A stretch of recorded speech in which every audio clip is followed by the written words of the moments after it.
صلوا على محمد صلوا على خير البشر طفوا على بيوته لتعرفوا أنقى سر زوجته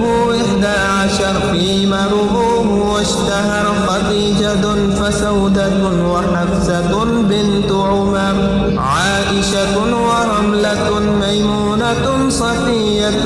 وهند الثانية زوجته جويرية بنت خزيمة زينب وبنت جحش زينب أولاده ف7 منهم بنات 4 فزينب في الأول وأم كلثوم تلي رقية وبعدها فاطمة ختامها يبقى ذكوره وهم القاسم أولهم وعبد الله الطاهر وإبراهيم أذكر صلوا عليه سلم